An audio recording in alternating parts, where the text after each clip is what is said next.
You guys, today I'm going to talk about something that's quite serious and something I think we can all agree on. The fentanyl crisis in the United States and in other countries is getting quite out of hand. And we're not just talking about people who accidentally overdose, we're talking about people who are getting laced in their other drugs. We are talking about people and kids who just come into contact with the drug. This synthetic opiate is beyond measure when it comes to potency. Microgram levels of this drug that can be very deadly. Even looking at the FDA-approved versions of these medications, you will notice that these drugs are not dosed very high. We are again talking about microgram levels of a drug. It does not take much for this drug to take effect. An opiate overdose is no laughing matter, and it's no surprise that Narcan is now becoming over-the-counter in most places. Narcan is a drug that is used to reverse the effects of an overdose when it comes to opiates, and among other drugs as well. Now, when it comes to today's story involving kids, unfortunately, it really does hit me pretty hard. I have had two people in my life who have died from fentanyl overdosing when they weren't trying to take fentanyl. One friend of mine who I had the pleasure of meeting at my gym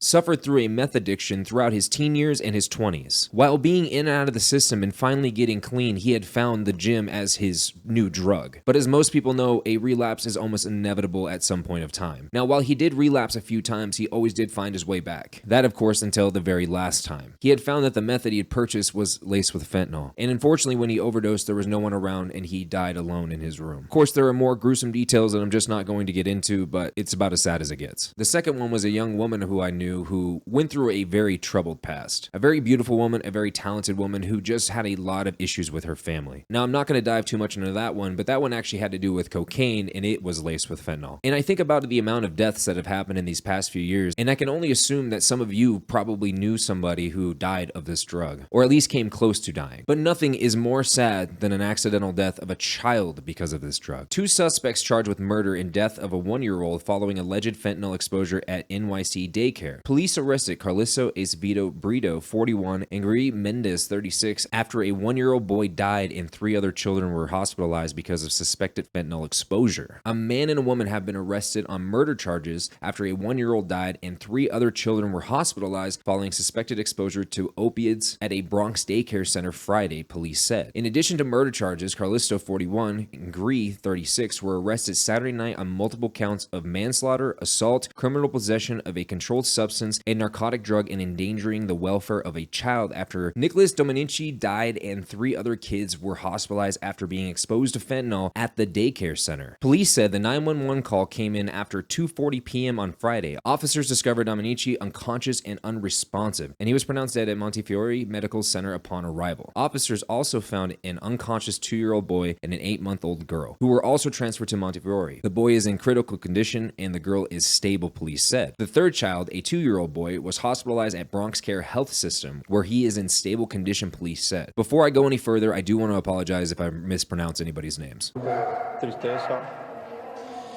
mucha tristeza, mucho dolor, porque it is pain Otoneal Felix does not have words for. His almost 2-year-old son, dead after a day at daycare. He says, "We're taking him to daycare. We're not taking him to the funeral home."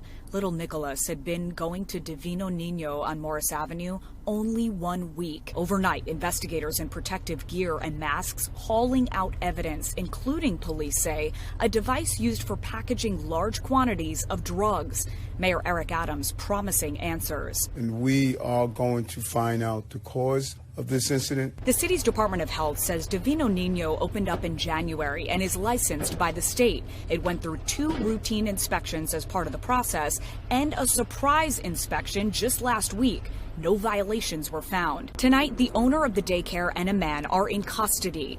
Sources tell us the man rents a room in the same building. my heart jumped because, like I said, what if it was my child? Now, it should be no surprise that synthetic opioid deaths, excluding methadone, primarily fentanyl, has exploded over the past few years. Now, primarily the drug is being moved through Mexico into the United States and being manufactured out of China. There has been a lot of contention on what we should be doing in order to fight this. Some politicians, mainly on the right, are thinking we should be using military force. Now, that doesn't mean go to war with Mexico. That means go to war against Mexican cartels with the Mexican government. Now, I'm personally not entirely sure if I'm okay with this idea, but something something needs to be done regardless. There are way too many innocent people dying. And when you start including kids who have nothing to even do with drugs whatsoever, this is becoming an even more serious problem. Now, for informational purposes, they do produce a test strip that you can test drugs that you have purchased just to be sure there is no fentanyl in the drugs that you have purchased. Now, while I obviously do not condone drug use, I think this is very important. The CDC website does have information you can use if you were trying to obtain these strips. So I will leave a link to that in the description down below if you're interested. Now, I do want to end this saying, and I know it's just words, but my heart does go out to these families. Now, while I do know those are only words and they're not really accomplishing anything, I just think that it's important as a people that we recognize this issue and we can all come together and find out some sort of solution. Because if we just ignore it, more and more kids are just going to end up in the same situation. And I, of course, want to know what you guys are thinking in the comments down below. But as always, do not forget to hit the like or the dislike button. Subscribe to the channel, hit the notification bell so you get notified every time I post a new video, and I'll see you guys in the next one.